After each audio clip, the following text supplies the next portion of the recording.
नमस्ते बच्चों। तो लास्ट क्लास में हमने कुछ क्वेश्चंस किए थे based on displacement, distance, average velocity, average speed. ठीक है, तो आज हम और न्यूमेरिकल सॉल्व करेंगे based on this average speed idea. Okay, और इसके बाद अगर टाइम बचता है तो फिर हम बात करेंगे इंस्टेंटेनियस वेलोसिटी एंड एक्सेलरेशन के बारे में। ठीक है, सो आई होप आपको पसंद आ रहा है काइनेमेटिक्स लेक्चर्स, और आज के लेक्चर के बाद आपको क्वेश्चंस भी दूंगा मैं सॉल्व करने के लिए। ठीक है, वेल एंड लेट्स स्टार्ट। तो चलिए क्वेश्चन से अपन स्टार्ट करते हैं। लिखिए, बहुत सिंपल सा क्वेश्चन है। An athlete runs 150 metre in 15 seconds 15 and further 50 meter in 25 seconds. Find average speed of athlete. Find average speed of athlete. Okay बच्चों, तो मैंने आपको बताया कि एक एथलीट है, ठीक है, जो कि कितना चलता है 150 मीटर। तो मान लीजिए एथलीट स्टार्ट करता है पॉइंट ए से और कहां तक, पॉइंट बी तक। ठीक है, तो ये आपका पॉइंट ए है, ये पॉइंट बी है, और इसके बीच की दूरी कितनी है 150 मीटर। ठीक है, और चलता है, कितना और चलता है अगर हम देखें तो 50 मीटर और चलता है। मान लीजिए वो कहां तक चलता है, सी तक। अच्छा, ये भी दिया है कि ए से लेके बी तक चलने में उसे टाइम कितना लगा, उसे लगे 15 मिनट और seconds. Let me check, 15 seconds, yes 15 seconds. और अगले 50 मीटर चलने में उसे लगा भाई कितना, 25 सेकेंड्स। ठीक है, मैंने आपसे पूछा है, ध्यान से सुनिएगा, I want average speed, I want average speed of athlete. ठीक है, तो average speed of athlete in the entire journey I want. तो भाई आप सिंपल फॉर्मूला रखिए एवरेज स्पीड का, वो होता है total distance divided by total time interval. यानी इनिशियल से लेके फाइनल तक टोटल टाइम कितना लगा और टोटल डिस्टेंस कितनी चली। चलो मैं टाइम के आगे भी टोटल टर्म ऐड कर दे रहा हूं टू अवॉइड कंफ्यूजन। ठीक है, तो भाई हम कहां से कहां निकाल रहे हैं, हम निकाल रहे हैं इनिशियल टू फाइनल, यानी कि ए टू सी। तो टोटल डिस्टेंस आप लोगों को दिख ही रही है कितनी चली है उसने, 150 plus 50 metre divided by total time कितना लिया है उसने, 15 प्लस 25 सेकेंड्स। ठीक है, तो कितना आ गया आपके पास, 200 डिवाइडेड बाय 15 और ये 40 हो जाएगा मीटर पर सेकेंड। ठीक है, तो ये आ गया आपके पास 5 मीटर पर second. Now what this number represents, ये बता क्या रहा है, ये बता रहा है कि एथलीट अगर 5 मीटर पर सेकेंड से चल रहा होता for the total of 40 seconds, तो उसने कितनी दूरी तय कर ली होती है अभी तक, 200 मीटर। और अभी भी वो कितनी तय कर रहा है, 200 मीटर। पर अभी इसमें देखिए क्या है, पार्ट वाइज समझिए आप। ए टू बी में उसकी स्पीड कितनी रही है, let us find average speed of athlete from A to B. I call it V1. Let's call it V1, average speed. How will you calculate this distance AB divided by the time taken? I call it delta T1. How much is the distance AB he has traveled is 150 meter. How much time he has taken? 15 seconds. So can you just check, it is how much, 10 meter per second. And what about average speed of athlete from B to C? What it is, V2. What it is BC divided by the time taken during that part. And how much is BC? It is 50 meter divided by how much is the time taken, 25 seconds. So how much it is, 2 meter per second. So can you just check one thing here guys, बहुत simple सी बात, reality में ए से B में वो कितनी speed से चला, 10 मीटर पर सेकेंड से। रियलिटी में बी से सी तक कितनी स्पीड से चला, 2 मीटर पर सेकेंड से। यस, आप देख पा रहे हैं यहाँ पे वो सच में 10 से चला है, तेज चला है ए से बी में, बी से सी में बहुत स्लो चला है, पर एवरेज टोटल कितना आ रहा है, 5। इसका मतलब क्या है कि वो ए से बी में भी 5 मीटर पर सेकेंड से चला होता, बी से सी में भी 5 मीटर पर सेकेंड से चला होता, तब भी वो टोटल 40 सेकेंड्स में कितना ट्रेवल कर लेता, 200 मीटर्स। जस्ट लाइक आपका suppose physics, chemistry and maths का टेस्ट हुआ, तीनों टेस्ट 50 मार्क्स के हैं टोटल, है ना, तो आपके 150 मार्क्स टोटल है, ठीक है। And suppose you scored say some 30 marks in physics and say some 40 marks in chemistry, or say you scored 30 marks in mathematics. All right, and so how much total you got? You got 30 plus 30 plus 40. How much is the total you got? You got 100 marks out of 150 marks. Yes. Now I ask, what is the average marks you got in each subject? What will you do? You will simply write 30 plus 30 plus 40 divided by 3. Yes, average marks if you calculate, they'll come out with 33.3. Are you getting this? इसका मतलब क्या है कि आप 30 physics में लाए, 30 maths में लाए, 40 केमिस्ट्री में लाए, आपने 150 में से 100 नंबर लेके आए। अगर आप फिजिक्स में भी 33 नंबर लाते, 33.3, ठीक है, 33.3, केमिस्ट्री में भी इतना ही लाते, मैथ्स में भी इतना ही लाते, तो भी आपका टोटल स्कोर कितना होता, 100, ठीक है। तो मुझे अगर ऑलराउंडर चुनना है between the group of students, दोनों के 100 ही है, एक 30-30-40 है और एक 33-33-33 वाला है, आई विल गो फॉर 33 अगर मुझे ऑलराउंडर चुनना है। मुझे अगर ऐसा बच्चा चाहिए जो केमिस्ट्री बहुत अच्छी आती है, बाकी से मुझे मतलब नहीं है, then I will go for the highest marks scorer in chemistry, that's a different thing. But हाँ, हम देख लेंगे यहाँ पे कि एवरेज का मतलब है एक हाइपोथेटिकल यानी यूनिफॉर्मिटी, कि अगर हर जगह 5 मीटर पर सेकेंड से चल रहे होते तो भी 40 सेकेंड्स में 200 मीटर चलते, पर सच में वो चला कितना, ए से बी में 10 मीटर पर सेकेंड से चला और ये बी से सी में 2 मीटर पर सेकेंड से चला। आई hope you understood this example here. चलिए अगला क्वेश्चन लिखिए ए car moves on a straight road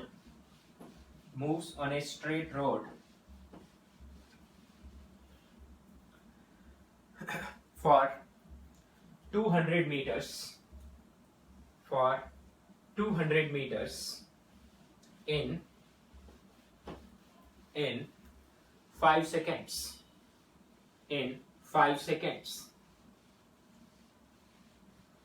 It takes U-turn and travel further 100 meters.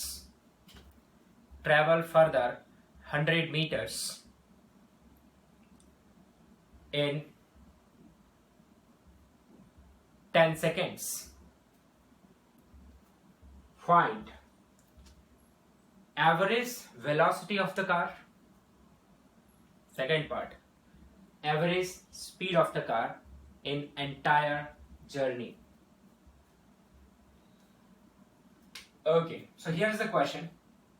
Car है, कितना चली, 200 मीटर। वापस से मैं वैसे ही लिख रहा हूँ, ए से लेके बी तक, ये इसकी फॉरवर्ड जर्नी रही 200 मीटर, और इसने टाइम कितना लिया यहाँ से यहाँ तक चलने में, I call it delta t1, और इसने टाइम लिया था भाई 5 सेकेंड्स, ठीक है। अब इसने यू टर्न लिया, ठीक है, और यू टर्न लेने के बाद, यू टर्न मान लीजिए उसने यहीं से जस्ट टर्न ले लिया, we are neglecting that part जो उसने कर्व लिया, ठीक है, आप मान लीजिए उसी से बैक गियर में पीछे आने लगी वो, ठीक है। तो अब इसी लाइन पे वापस लौटेगी, समझने के लिए मैं लाइन इधर बना दे रहा हूँ, ठीक है। तो ये बी वापस से नीचे रिटर्न जर्नी दिखा रहा है ए की तरफ, और कहां तक आई वो, सी तक आई, और कितना चली, 100 मीटर, और समय कितना लिया यहाँ पे उसने, 10 seconds. This is what we have. Yes. So what is initial? Is A. What is final? Is C. Yes. मेरा सवाल क्या है, पहला सवाल मैंने पूछा है एवरेज वेलोसिटी, ठीक है। in entire journey. Entire journey कहाँ से कहाँ इनिशियल से final. So I'll write V average और V के ऊपर लगा देंगे एरो. ठीक है, it's a vector quantity is equal to what will you write? The displacement divided by total time. So how you calculate displacement? You simply join initial and final positions with straight line. हाँ? तो क्या मैं ऐसे join कर दूं? Should I join like this? No. ये तो उसी लाइन के ऊपर हुआ है ना, है ना? तो उसके लिए आपको क्या सोचना है कि भाई ये तो मैंने अलग टुकड़ा नीचे बना दिया है, सच में तो C यहाँ पर ही है ना. Here is C, this is C. So this is the displacement. This is displacement. This part is 100 meter. So can you tell me what is displacement here? Displacement is 100 meter only. मतलब कैसे लिखा displacement हमने? Shortest distance between initial and final. C is final. A और C के बीच का gap 100 meter. और direction क्या लिखोगे आप? Initial to final. So I write AC cap. ठीक है? A to C. Divided by what is the total time taken? First it took 5 seconds plus how much? 10 seconds. C पे जब पहुंचा है इस डायरेक्शन में, जब वो आ रहा है, तो डेफिनेटली जब C पे है तो उसने पूरा टर्न लिया है, तो total time of journey 5 seconds नहीं है, total time of journey is 15 seconds. So what will be the answer of my average velocity? Average velocity, it will be how much? 100 divided by 15 meter per second and direction is AC cap. You can further simplify it. How much will you get? अगर मैं इसे divide करूँ तो decimals में नहीं जाते अपन, सिर्फ cancel कर लेते हैं. तो 5 से 20 टाइम्स आएगा और ये इधर 3 टाइम्स आएगा. So just leave it here. 20/3 meters per second AC cap. This is the average velocity. Second part मैंने आपसे क्या पूछा? Average speed. ये कैसे लिखेंगे? इसको वी एवरेज लिख रहे हैं. It will B total distance divided by total time. हमेशा क्वेश्चन अगर कुछ पूछ रहा है तो सबसे पहले जो पूछा गया है वो लिखिए. That will give you the direction to proceed. तो total distance travelled is, distance is simply path length. Total distance आएगी भाई ए से बी चला, बिल्कुल, और फिर बी से सी चला, सीधे सीधे ऐड होगी, इसमें डायरेक्शन का कोई रोल नहीं है. ठीक है. Divided by total time. You understand? Total time I right delta T1 plus delta T2, जैसा वहां भी लिखा था, इसे आप डेल्टा T2 मान लीजिए. तो टोटल टाइम की कैलकुलेशन दोनों के लिए सेम है. तो क्या आ रहा है अपने पास? AB plus BC. AB is 200, BC is 100 divided by total time is 15. So you are having here 300 divided by 15 meter per second. No direction. So कितना आ गया है? 20 meter per second. Can you check? So this is the average speed and that is the average velocity between same initial and final positions. तो यहाँ पे एक theoretical point निकल के आता है. वो पॉइंट है नोट, जो हमें जरूर लिखना है. और नोट क्या है? लिख लीजिए. Between given initial and final position average velocity and average speed may be different. Between given initial and final positions average velocity and average speeds may be different. Can they B same? Yes, they may be same. अगर मैं सिर्फ ए से B तक की बात करता तो मेरा एवरेज वेलोसिटी और एवरेज स्पीड सेम आती, क्योंकि वहां डिस्टेंस एंड डिस्प्लेसमेंट सेम आ रहा है. तो ये बात आप समझ गए हैं कि एवरेज स्पीड और एवरेज वेलोसिटी एक गिवन सिचुएशन में सेम आए ऐसा जरूरी नहीं है. आ भी सकते हैं सेम, नहीं भी आ सकते हैं. जैसे ये इलस्ट्रेशन आप देख रहे हैं कि एवरेज वेलोसिटी 20/3 है, विच इज 6.67 मीटर पर second. However average speed is 20 meter per second. So average speed is much greater than average velocity in this case. All right. So now we proceed to our next question. Let's see.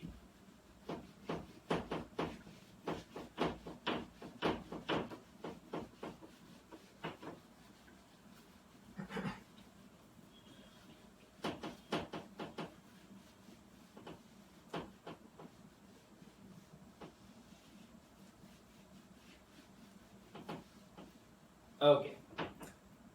चलिए अगला question लिखिए. A particle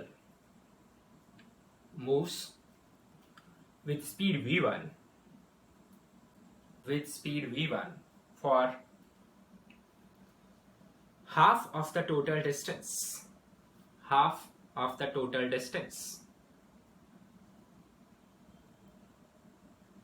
and with speed v2 for the remaining half of total distance. Find average speed in the entire journey. So guys, आपको दिया है कोई distance travel कर रहा है पार्टिकल, पहली आधी डिस्टेंस जो है वो v1 स्पीड से ट्रेवल कर रहा है, आधी डिस्टेंस v2 स्पीड से ट्रेवल कर रहा है। तो मैं पूछ रहा हूं कि बताइए वो पार्टिकल का एवरेज स्पीड क्या है।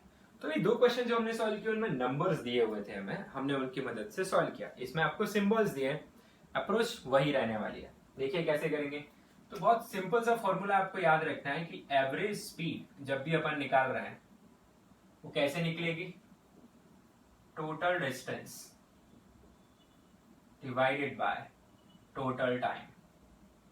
ये बात अगर आप दिमाग में बिठा लिए तो आपको बहुत इजी रहेगा ये पार्ट सॉल्व करना। टोटल डिस्टेंस क्या होती है, जितने भी पार्ट्स हैं उनके डिस्टेंस ऐड करिए, टोटल टाइम, हर पार्ट को ट्रेवल करने में कुछ टाइम लगा होगा उनको भी ऐड करिए, दोनों स्केलर क्वांटिटी है, सिंपली ऐड हो जाएंगे।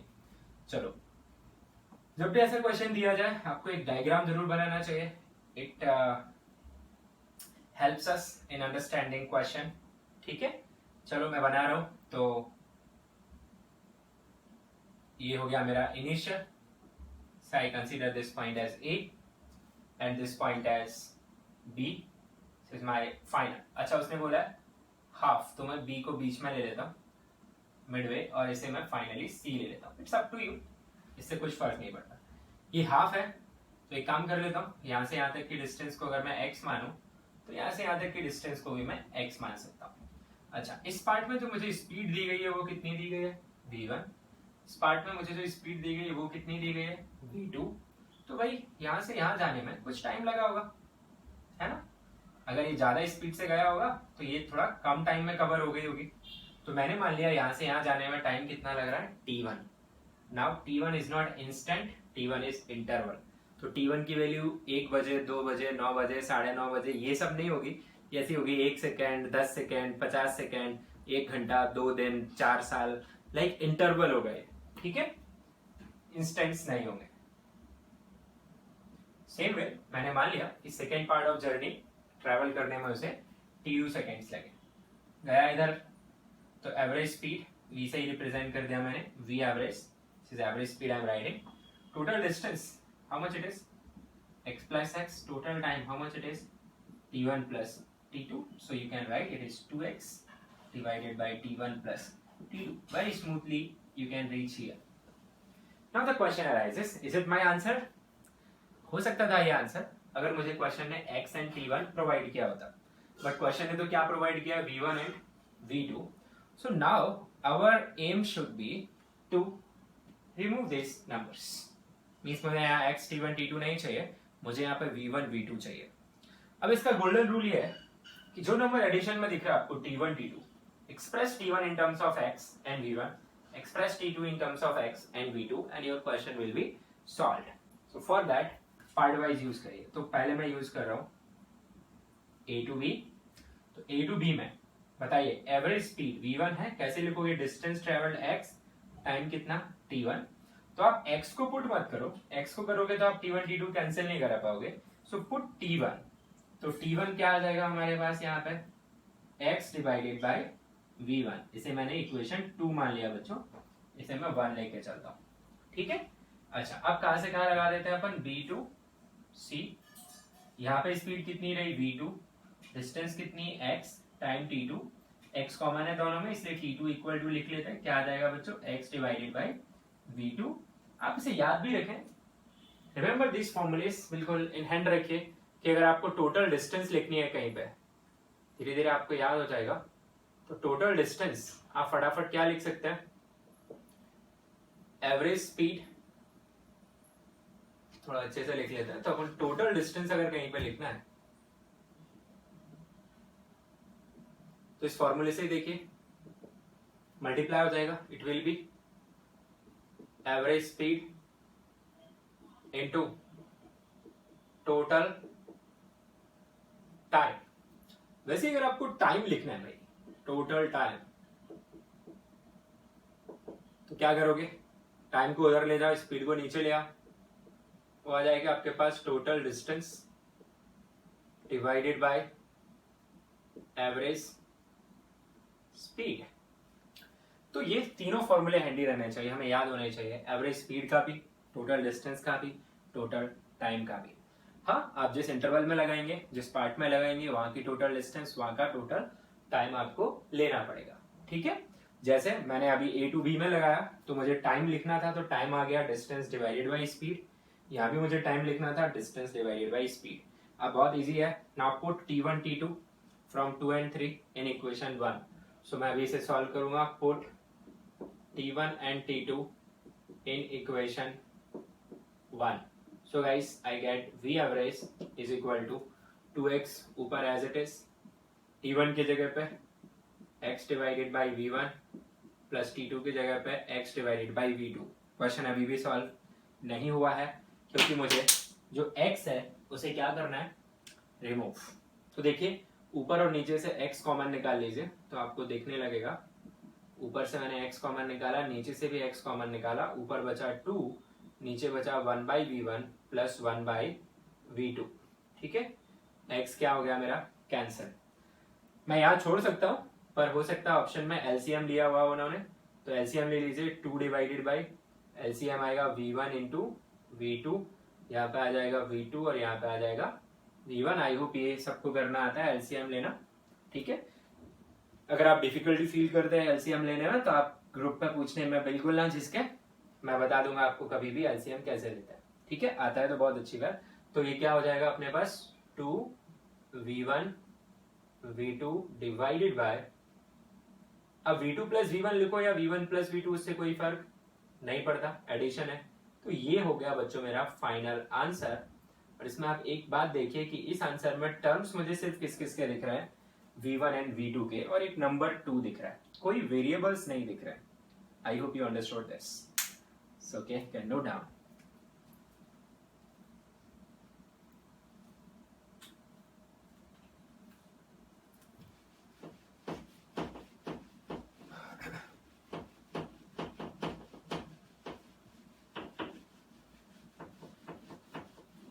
ओके बच्चों, तो चलिए एक और क्वेश्चन लिखते हैं अपन। देखिए,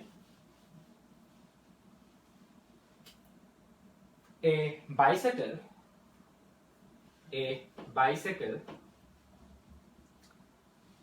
ठीक है, travels with speed v1 for half of the total time and with speed v2 for remaining half of the total time. Find average speed of the bicycle in entire journey. तो बिल्कुल अलग नहीं है, क्वेश्चन वैसे ही start होगा। पहला formula, average speed is equal to total distance divided by total time. पुराने question को इससे कंपेयर करें, उसमें दिया था कि first half of total distance, इसमें बोल रहा है first half of total time, यानी वहां पे bifurcation with respect to distance किया गया था और यहाँ पे विद रिस्पेक्ट टू टाइम किया गया है। कोई बड़ी बात नहीं है, ये दोनों ही चीजें रहेंगी। आप जब भी ट्रैवल करेंगे तो कुछ डिस्टेंस होगी, कुछ टाइम लेंगे, so it's a inherent thing. मान लीजिए आप टोटल ए से सी तक गए, ठीक है, अच्छा बीच में कहीं बी है और आपकी स्पीड कितनी रही इस दौरान, v1, इस दौरान v2। हाँ, एक चीज दी गई है आपको यहाँ पे कि टाइम सेम लिया आपने, इसीलिए मैंने b को मिड पॉइंट नहीं बनाया। जैसे मैं 5 मिनट तेज चलूं और 5 मिनट धीरे चलूं, तो क्या दोनों 5 मिनट में सेम डिस्टेंस चलूंगा? नहीं, जहां मैं तेज चलाऊंगा ज्यादा डिस्टेंस कवर कर लूंगा, जहां मैं धीरे चलाऊं वहां कम डिस्टेंस कवर करूंगा। तो मुझे नहीं पता v1 v2 इक्वल है या नहीं है, इसीलिए मैं ए बी और बी सी को सेम नहीं ले सकता, क्योंकि उसने क्या सेम दे दिया, टाइम। तो मान लीजिए किसने टी टाइम लिया और उतना ही टी टाइम उसने यहां से यहां भी लिया है, ऐसा क्वेश्चन बोल रहा है। नाउ डिस्टेंसेस, तो भाई इस बार distances will play the role of unknown. तो ये डिस्टेंस आप अननोन ट्रीट करिए x1, और यहां से ये डिस्टेंस को बोल दीजिए x2। तो इसमें और उसमें अंतर ही यही है, उसमें x t1 t2 था, यहाँ x1 x2 and t and t। So what you get, v average. So v average you get equal to summation which is total distance कैसे लिखेंगे, x1 plus x2 divided by total time t plus t. So you got this as x1 plus x2 divided by 2t. Now you want to eliminate x1, x2 and t. You want your answer in terms of v1 and v2. So here the rule will be that x1 and x2 को किसके term में ले आओ, t के term में, t cancel हो जाएगा। पहले मैंने t1 और t2 को x के टर्म में लाया था, तो उसके लिए पार्ट वाइज चलिए a to b। अच्छा भाई इस बार x1 एक्सप्रेस करना है, तो देखते हैं आप लोगों को याद है कि नहीं। मैंने अभी लिखा था ना, distance equal to speed into time. तो x1 is the distance, it will be equal to v1 into t। Same way b to c, x2 is the distance, speed is v2 and time is t. So I hope you are comfortable with the three formulas, right? Writing average speed, writing total distance, writing total time. Alright, let's put these numbers. So what we have, v average by these equations. Let's put x1 x2 in equation 1. You may write here, put x1 and x2 in equation 1. So what you get v1t plus v2t divided by 2t. Can you see? b t cancel हो जाएगा, ऊपर नीचे common ले लेते हैं, t निकाला बाहर, नीचे भी t बाहर, बचा क्या यहाँ पे v1 प्लस v2 और यहाँ पे क्या बचा 2। तो यहाँ से t कैंसिल, यानी कि v एवरेज आगे इस क्वेश्चन का आंसर आ गया v1 plus v2 by 2। Remember आपको क्वेश्चंस के आंसर नहीं रटने हैं, यहाँ पे अगर कुछ याद रखना है तो ये याद रखना है, और इसी के बाकी दो variations like how to write distance, how to write time in remaining variables. Okay, well let's try next question here. चलिए लिखते हैं, ए body covers 1/3 यानी 1/3 of total distance with speed v1, 1/3 of total speed with total distance with speed v1. Full stop. The remaining part of the distance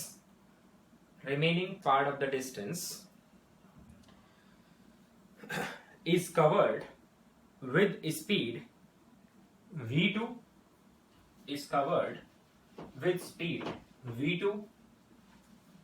for half of the remaining time and speed v3 for other half of the remaining time. For remaining half of the remaining time, ऐसे भी लिख सकते हो। Find average speed of the body in entire journey. Question की language समझना बहुत जरूरी है। मैंने बोला a body covered 1/3 of total distance with speed v1, तो ये इंडिकेट करता है कि आप टोटल डिस्टेंस एज्यूम कर लीजिए। ठीक है भाई, मैंने टोटल डिस्टेंस एज्यूम कर लिया। I don't know from where to where, so I am simply writing A B, and it will be better to consider total distance as x. Nothing wrong in this. अब बोल रहा है 1/3 of total distance, so I'll take intermediate point called C, which will tell the 1/3. So I write x by 3. How much speed? v1. Alright. फिर क्या बोल रहा है? Remaining distance will be x minus x by 3. So it will be 2x by 3. You can subtract. Okay. Now this remaining distance is covered in with two different speeds. And what is the criteria? That if the body is taking some time, say t seconds from C to B, then for t by 2 seconds it is traveling with v2, and for remaining t by 2 it is traveling with v3. Alright, so it is the criteria. Here you have the point D. May not be the midpoint, but what is given to you is this: if it takes total time, say of t from C to B, then for the half of the time, which is t divided by 2, it travels with speed how much? v2.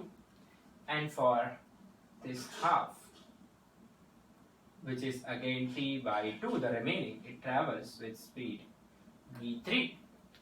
So this is the question. It's very important to frame the question. Alright, now what else? यहाँ से लेके यहाँ तक की जो distance है, you do not know, so you may consider some variable whose summation anyway you know as 2x by 3. So मैं इसे थोड़ा नीचे लिख देता हूँ just to save some space. इसे मैंने x2 मान लिया और इसे मैंने x3 मान लिया. Alright? अच्छा, अब यहाँ से यहाँ तक का टाइम नहीं पता हमको, यहाँ से लेके यहाँ तक का, तो इसका टाइम को वेरिएबल मानना पड़ेगा. टाइम को वेरिएबल मान लिया t1. Now it is very important to understand one thing here is कि कौन सी quantities known है और कौन सी quantities unknown है. So only the known thing you have is the speeds v1, v2 and v3. Rest of the numbers or variables are unknowns, like t is unknown, x is unknown, x1 is unknown. I'm sorry, there's no x1. x2 is unknown, x3 is unknown. So वो सब हमें हटाने पड़ेंगे. तो average speed क्या होती है? Average speed अभी अभी मैं बता चुका हूँ आपको क्या होती है. Total distance divided by total time. ये फॉर्मूला यहाँ भी फॉलो होगा. So I write it as v average. What is total distance? x. इसमें तो कोई डाउट ही नहीं होना चाहिए. total distance is x. total time t1 plus t. This is the total time.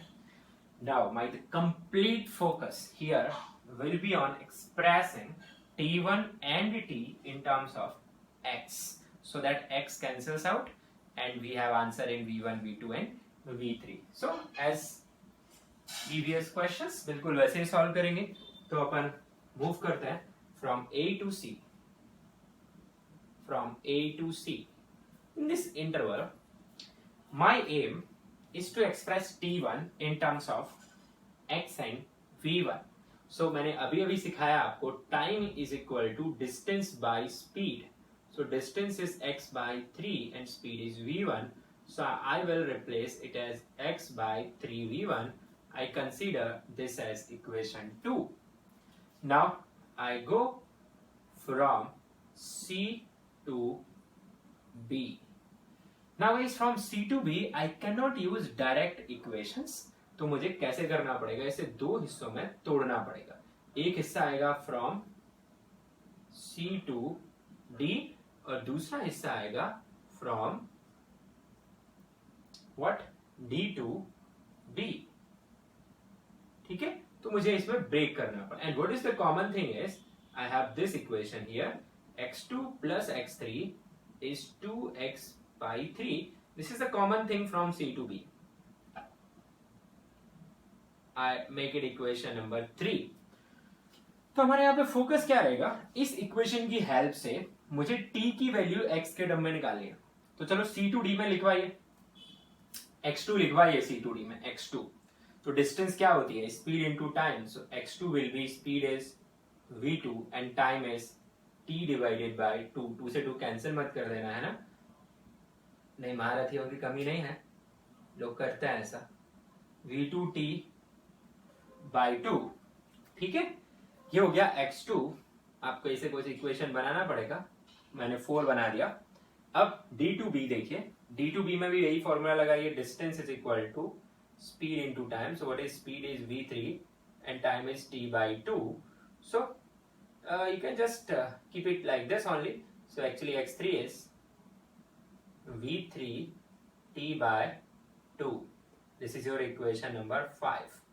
So first what you will do, ये जो आपका 4 and 5 है ना, मैं जस्ट आपको सॉल्व करना सिखा रहा हूँ कैसे करेंगे।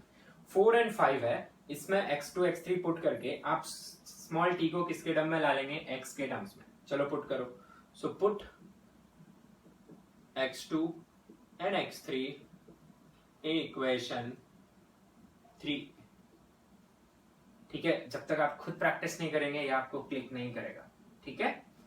स्टेप्स वही है जो पुराने में थे, बस यहाँ पार्ट ज्यादा हो गया इसलिए लंबा हो रहा है क्वेश्चन। तो देखिए अब x2 x3 कैसे पुट करेंगे, v2t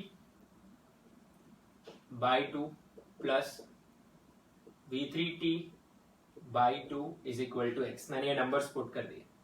अब भाई t मुझे चाहिए, t बाई 2 कॉमन निकाल लिया मैंने, अंदर बच गया v2 plus v3 is equal to x, cross multiply. So I get t as 2x divided by v2 plus v3, it became my equation 6।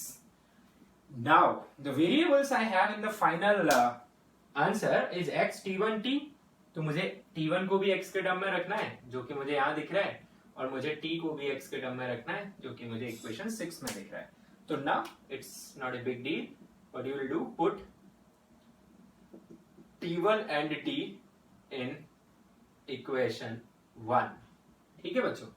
तो यहाँ पे अगर हम पुट करें तो ये इक्वेशन 1 कुछ ऐसी दिखेगी, v average is equal to x की जगह पे x रहेगा डिवाइडेड बाय t1 की जगह पे x डिवाइडेड बाय 3v1 आएगा, प्लस t की जगह पे 2x divided by v2 plus v3 आएगा, ठीक है। अब मैं ऊपर सॉल्व कर रहा हूं, ठीक है, वहां से।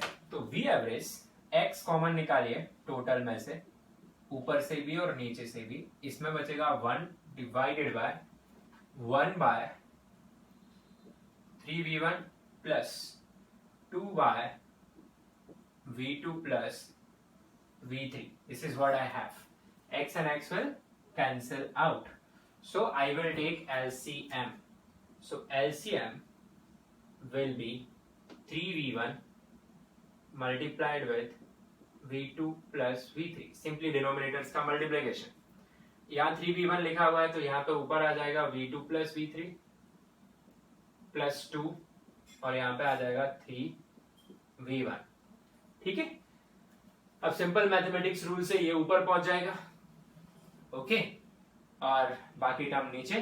तो एक काम कर रहा हूं मैं, आप लोग यहाँ पे रुक के इसे नोट कर लेना। I am removing this diagram to borrow some space. Now क्या आ गया यहाँ पे, v एवरेज, समझ पा रहे हैं ना, डर तो नहीं रहे, डरिए मत। एग्जाम में ये ऐसे क्वेश्चंस नहीं आते हैं, ये क्वेश्चंस तो मैं आपको दे रहा हूँ सिर्फ प्रैक्टिस करने के लिए, डेप्थ ऑफ कॉन्सेप्ट समझने के लिए, ठीक है। तो डरिए मत। तो ऊपर क्या आ जाएगा आपके पास, 3v1 v2 plus v3 divided by v2 plus v3 plus 6v1। आप चाहे तो v1 को अंदर मल्टीप्लाई कर लें, या फिर चाहे तो यहीं पे आंसर छोड़ सकते हैं, डिपेंड्स ऑन योर ऑप्शन। तो इस तरीके से समझ गए। और भी बड़ा क्वेश्चन बनाया जा सकता है समझाने के लिए, पर एग्जाम टाइम के हिसाब से क्वेश्चन सेट करता है, ठीक है। तो अगर ये क्वेश्चन पूछा जाएगा तो आपको काफी ज्यादा मार्क्स में पूछा जाएगा। Alright, okay, I hope you understood till here, can note this down. और यहाँ पे वीडियो पॉज करके थोड़ा विचार करिए, थोड़ा सोचिए कि ये क्या दिया हुआ था और ये कैसे सॉल्व किया हमने, okay. Well,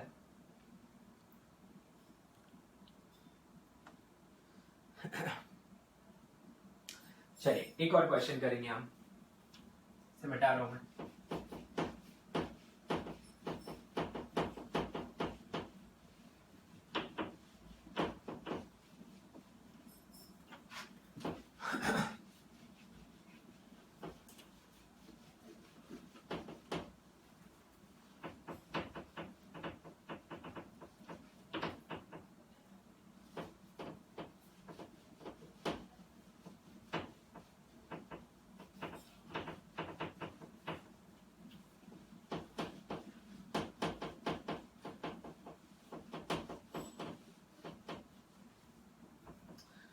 Alright, let's write the question. देखिए, a car is moving with speed 60 km per hour and a bird is flying at speed 90 km per hour, 90, full stop. Initially, bird is exactly above the car. आगे लिखिए full stop. If there is a tree at a distance 200 meter from the car at this instant. Which instant? When car and the bird, they are on the same line. Bird is exactly above the car, but bird is flying at 90 km per hour. Car is moving at 60 km per hour. Okay? और इसी time पे आगे पेड़ है, वो कितना दूर है? 200 मीटर. ठीक है? Now my question is, find distance moved by the bird till the time car crosses the tree. Distance moved by the bird till the time car crosses the tree. मतलब जितनी देर में कार ट्री को cross करता है, इस point से वहां तक पहुंचता है ट्री तक, उतनी देर में बर्ड कितना चल लिया होगा. तो बच्चों, कार कितना चला? 200 मीटर. कार की स्पीड 60, तो कार ने कुछ टाइम लिया होगा. बट बर्ड की स्पीड तो कितनी है? 90. टाइम उसे भी उतना ही मिला है, तो बर्ड तो 200 मीटर से ज्यादा ही चला होगा. तो देखते हैं कितना चला होगा. पॉज करके सॉल्व जरूर करिए. तो इसके लिए भी एक छोटा सा डायग्राम बना लेते हैं अपन. ठीक है? मान लीजिए हियर इज द कार. ठीक है, this is the car and here is the bird. Alright, this is the bird. They are exactly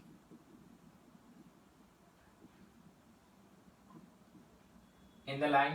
This is moving at 90 km per hour. This is moving at 60 km per hour. ठीक है? On the road side, at a distance of 200 kilometers, there is a tree. ठीक है? There is a tree at a distance of 200 kilometers from here. I'm sorry, 200 meters. Okay? So this is a photograph. मान लो आप बढ़िया road के किनारे दूर खड़े हुए हैं और ये आपने देखा कार के ऊपर बर्ड बैठा नहीं है, वो अलग उड़ रहा है. पेड़ आपने एक फोटोग्राफ क्लिक कर लिया. उस समय आपकी स्टॉप वॉच में टाइम हो रहा था t=0. ठीक है भाई, ये t=0 की कहानी है. थोड़ी देर बाद क्या हुआ?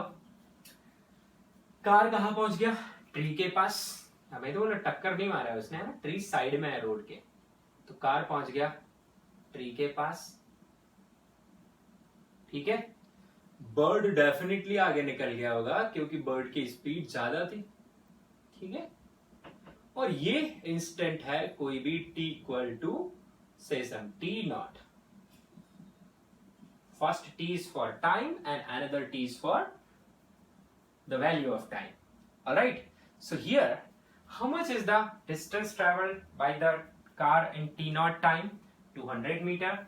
Question की डिमांड ही यही है कि what is the distance moved by bird? So distance moved by bird. तो here ये हमें फाइंड करना है. ठीक है?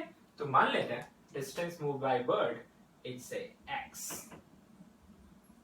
तो मुझे x फाइंड करना है. तो बहुत ही सिंपल है. मुझे सबसे पहले जो फाइंड करना है वही लिख लो. तो मुझे फाइंड क्या करना है? Distance move by bird. तो distance move by bird will be speed of bird multiplied with time. ठीक है? Now I know speed of bird. If I can find time I get my answer. तो my full focus will be on finding value of time. So let us find value of time. How will you find? From car, because car is taking the same time, na? So let's move to the car. So for the car, what I have? is you are supposed to find time, so T naught will be equal to distance moved by car divided by speed of car. ये होता है time equal to distance by speed. So what will you do? We'll write T naught is equal to distance moved by car is 200 meter divided by what is the speed of car? It is 60 kilometer per hour. Now guys, इसे solve करने के लिए units वगैरह का आपको ध्यान रखना है. तो मीटर और मीटर तो क्या हो जाएगा, कैंसिल आउट. किलो बचेगा, kilo stands for 10 to the power 3. तो आप इसे लिख लेंगे कितना, ये कैंसिल हो जाएगा. आप इसे 2 से एक बार और कैंसिल कर देंगे तो यू विल हैव 10/3. आर ऊपर चला जाएगा बच्चों, नीचे 1000 रहेगा. क्यों रहेगा 1000? क्योंकि किलो बचा हुआ था. ठीक है, तो इसकी गलती से बचे तो ये कैंसिल हो जाएगा. तो आपके पास जो टाइम आ गया वो आ गया 1/300 आवर्स. आप चाहे तो उसे सेकेंड्स या मिनट्स में कन्वर्ट कर सकते हैं, बट मुझे यहाँ जरूरत नहीं लगती है, तो मैं इसे 2 मान लेता हूं. Now let's put V bird and T naught in equation 1. So what will I get? Distance moved by the bird at the same time, it will be equal to V bird is 90 kilometer per hour. So it's very important to mention the units into the time is 1/300 hours. Hours and hours will cancel out, so you'll have your answer in kilometers. So you will have 90 divided by 300. So this cancel out. 3 10 times. 3 times we have 3/10 kilometers. So guys, you have 0.3 kilometers. You can leave your answer here, or you can express your answer in meters. So write 0.3 into kilo ke liye 1000, which will turn out to be 300 meter.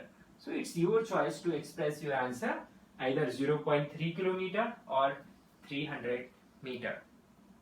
I hope आपको ये समझ आया होगा कि हमने कैसे solve किया. Okay, can note down.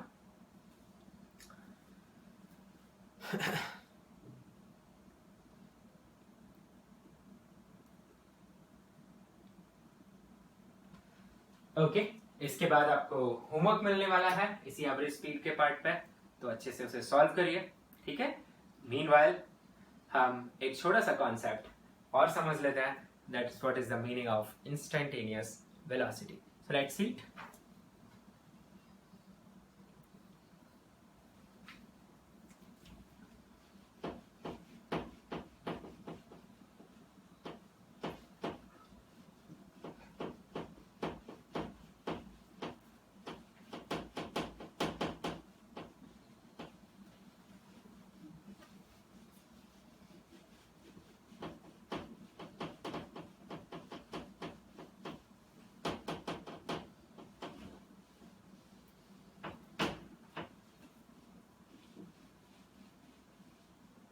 Okay, so we have covered one part, important part, understanding average speeds and average velocities. Now average speeds and average velocities both are hypothetical. As I told you, you got 30 marks in physics, 30 marks in maths and 40 marks in chemistry. That's the reality. But if you take the average, you get 33.3, which is a hypothetical situation. You didn't get 33.3. You are having 30, 30, 40. Yes. So averaging anything does not mean it is real. वो सिर्फ बताता है कि yes आप कम से कम कितने number तो लाते ही, equal अगर सभी में लाते जिससे कि टोटल मार्क्स उतने ही रहते. तो ये था हाइपोथेटिकल. अब अपन आ रहे हैं रियल पे कि सच में किसी पर्टिकुलर इंस्टेंट पे किसी बॉडी की स्पीड क्या है. ठीक है, तो let's understand it. This idea is called instantaneous,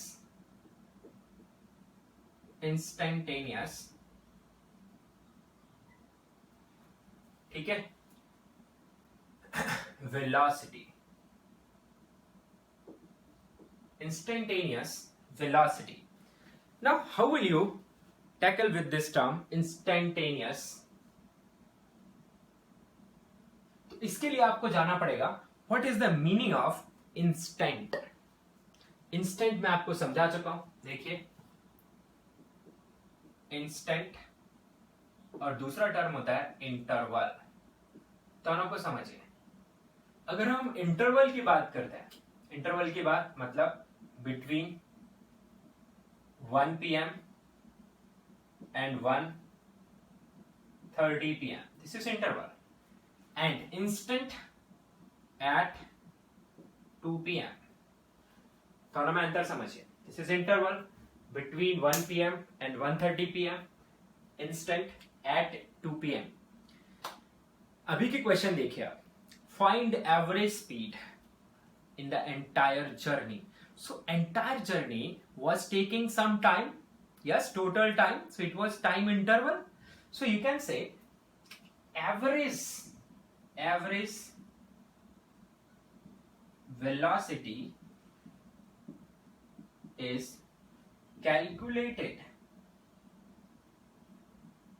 over intervals, yes, and however instantaneous velocity should be calculated at an instant. Yes, now here lies a challenge. ये आसान नहीं है कि आप एक इंस्टेंट पे किसी बॉडी की वेलोसिटी बताएं। ठीक है, चलो मैं आपसे एक सिंपल सा क्वेश्चन पूछता हूं। जस्ट इमेजिन दिस, ये मार्कर देख पा रहे हैं आप, मैं अगर इसे यहां से छोड़ दूं, ठीक है, और मैं आपसे पूछूं कि जब वो यहां पे था, या आपके पास सब कुछ स्टॉप वॉच थी, ठीक है, और वो स्टॉप वॉच ने कुछ टोटल 1 सेकेंड का टाइम लिया जब ये मार्कर गिरा, ठीक है, और मैं आपसे पूछूं कि जब आपकी स्टॉप वॉच आधा सेकेंड रीड कर रही थी, 0.5 सेकेंड रीड कर रही थी, उस समय इस मार्कर की वेलोसिटी क्या थी? तो आप क्या करो, आप एक बढ़िया फास्ट कैप्चरिंग कैमरा लगा दो जो फोटोग्राफ खींच रहा है बहुत तेजी से। तो क्या होगा, exactly at t equal to 0.5 second उसने कोई फोटोग्राफ कैप्चर किया होगा। उस फोटोग्राफ को देखो, शायद उसमें वेलोसिटी दिख जाए, बट वो फोटोग्राफ में सिर्फ मार्कर देखेगा और उसके पीछे बैकग्राउंड दिखेगा, और वो मार्कर उस फोटोग्राफ में रुका हुआ दिखेगा। समझ रहे हैं क्या? इंस्टेंट का मतलब होता है आपने फोटो खींच लिया उस टाइम पे, और ये जब मार्कर गिर रहा था उस टाइम पे मैं इसका फोटो खींच लूं किसी भी इंस्टेंट पे, तो उस फोटो में मुझे कैसे पता चलेगा कि ये मार्कर वहां लटका हुआ था, या हवा में था, या ग्रेविटी फ्री स्पेस में था, भाई उधर ही रखा हुआ था, या फिर ये गिर रहा था? No, I can not find, because at an instant body will be at a position, and how to identify motion is to check whether body is changing its position with time or not.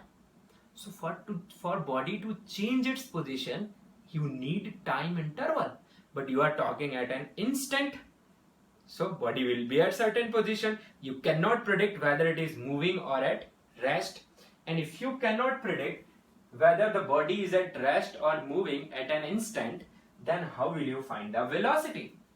Yes, so that's the challenge here. Okay, और ये challenge Newtonian mechanics में, I mean calculus की जो entry है, calculus का जो जन्म हुआ है, बर्थ हुआ है, वो यहां पर ही हुआ है, in order to understand instantaneous velocities. Okay, तो लोगों ने जब ये पहली बार पूछना चालू किया कि what is the meaning of instantaneous velocity, ठीक है, तो निकल के आई एक मैथमेटिक्स की ब्रांच कैलकुलस, ठीक है, जो कि बाद में मैथमेटिशियंस ने उसे बहुत एक्सप्लोर किया। So it is said that calculus was born in physics and raised in mathematics. Anyway, हम वापस लौट के आते हैं यहाँ पे। तो इंस्टेंटेनियस वेलोसिटी एक और तरीके से समझिए, ठीक है। चलो आप लोग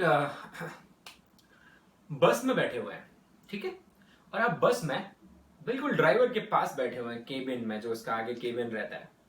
due to some reason you are there, and आपके पास एक घड़ी है, ठीक है, बस मूव कर रही है, बस ने बस स्टॉप से चलना चालू किया, और वो मूव करके मान लो अमरावती से कुछ टोल नाका क्रॉस कर गया, नागपुर के लिए जा रहे हो आप, है ना, टोल प्लाजा क्रॉस हो गया, उसके आगे आप बीच में बस काफी तेज जा रही है और घड़ी में बज रहे हैं मान लीजिए 10, सुबह के 10 बज रहे हैं, और आपने देखा एग्जैक्टली उसी टाइम पे जब घड़ी में 10 बज रहे हैं, आपने देखा कि उस बस का speedometer is reading 100 kilometre per hour.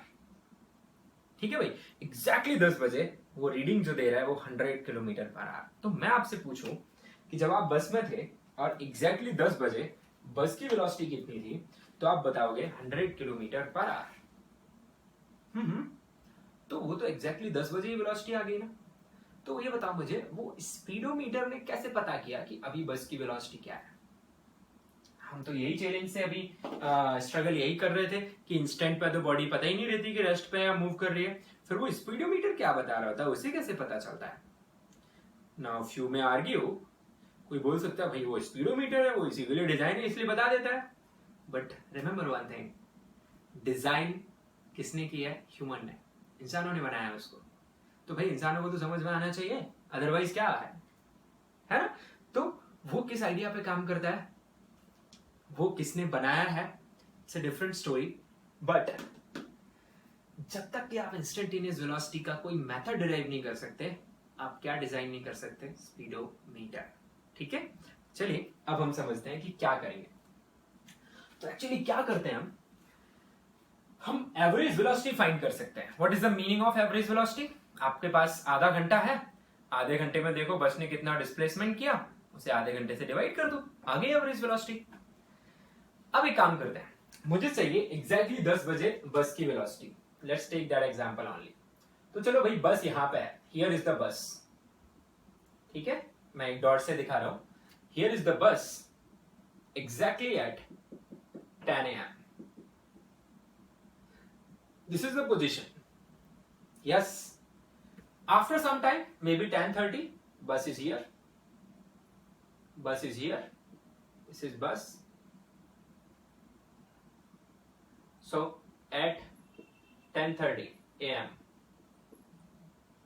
Okay, let us consider bus has traveled some distance d or displacement s for that case in this half an hour. Then what will you write? The average velocity of bus.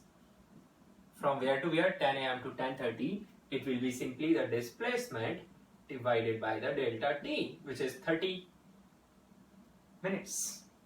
Yes? अब सोचो 10 से 10:30 के बीच में बस की average velocity, थोड़ी देर के लिए मान लेते हैं कि बस ने कुछ मान लो 50 किलोमीटर ट्रेवल किया from 10 to 10:30. So I will be writing 50 kilometers divided by the time taken is 30 minutes. Yes, या फिर आधा घंटा लिख दूं, 1/2 hour. ठीक है, और सर्टेन डायरेक्शन, साथ में डायरेक्शन मेंशन कर देंगे अपन। तो ये आ गया अपने पास 100 kilometre per hour in certain direction. ठीक है, तो 10 से 10:30 के बीच में बस की एवरेज वेलोसिटी कितनी आ गई? 100 किलोमीटर पर आवर। अब मैं पूछूं एग्जैक्टली 10 बजे बताओ, तो इसके लिए आपको क्या करना पड़ेगा? आपको क्वेश्चन मॉडिफाई कर देना है, आपको पूछना पड़ेगा कि 10 से 10:30 की बजाय आप मुझे बता दो कि बस 10 बजे यहां पे है, हियर इज द बस। तो भाई 10:05 पे भी तो कहीं होगी वो। सो एट टाइम 10:05, 10:05 पे भी कहीं होगी। यस, उसने कुछ थोड़ा बहुत चला होगा भाई।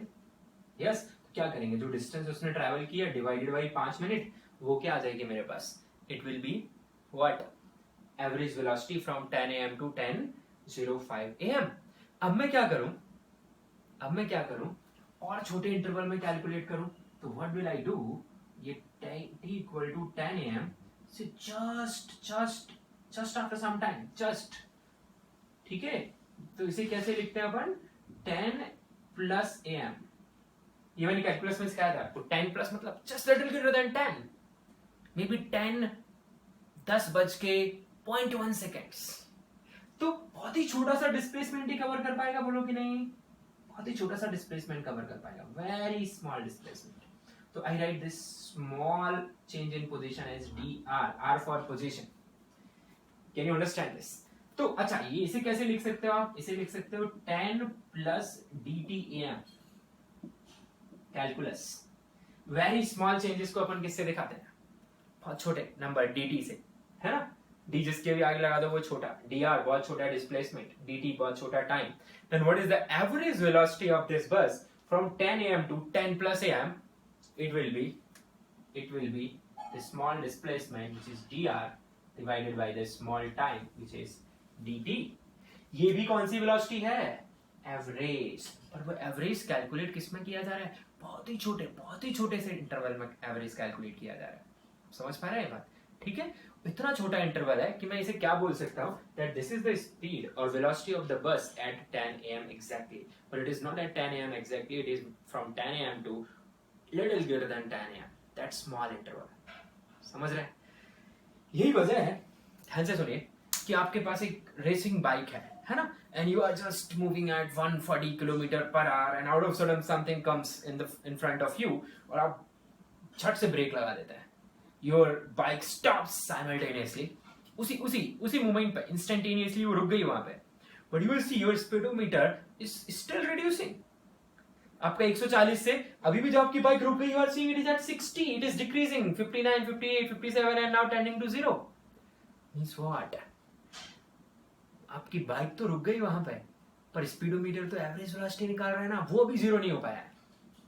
समझ रहे हैं? Same thing, you have a very fast bike, आप यहीं पे हैं और आपने बाइक का एकदम थ्रॉटल रिलीज किया और क्लच छोड़ा, झटके से आपकी बाइक आगे गई, खट से उसने स्पीड पिक की, पर आप देखेंगे आपके स्पीडोमीटर आराम से राइज कर रहा है. नहीं, आपकी बाइक मोशन में आ गई तब भी वो 0 ही रीड कर रहा है.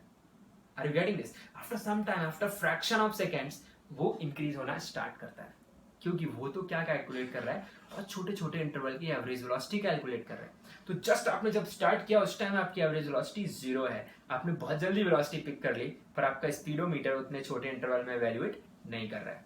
हाँ, आजकल हमारे पास डिजिटल मीटर्स हैं जो बहुत फास्ट रिस्पॉन्स देते हैं, तो हमें लगता है जैसे ही हमने स्टार्ट किया खट से वो नंबर्स बढ़ने चालू हो जाते हैं. पर वो अगर एनालॉग मीटर है ना, नीडल जिसमें लगा रहता है, तो वो स्लो होते हैं. ठीक है, तो आप देखेंगे बाइक चल भी रही है तब भी वो आराम से ऊपर बढ़ रहा है अभी भी. ठीक है, I hope you are understanding this point, this idea of instantaneous velocity. Okay, तो चलिए मैं एक बार लिखवा देता हूं. ये आपने लिख ही लिया. ठीक है, ये पार्ट समझाने के लिए मैंने लिखा हुआ है. अपन फॉर्मुलेट कर लेते हैं इसे फाइनली.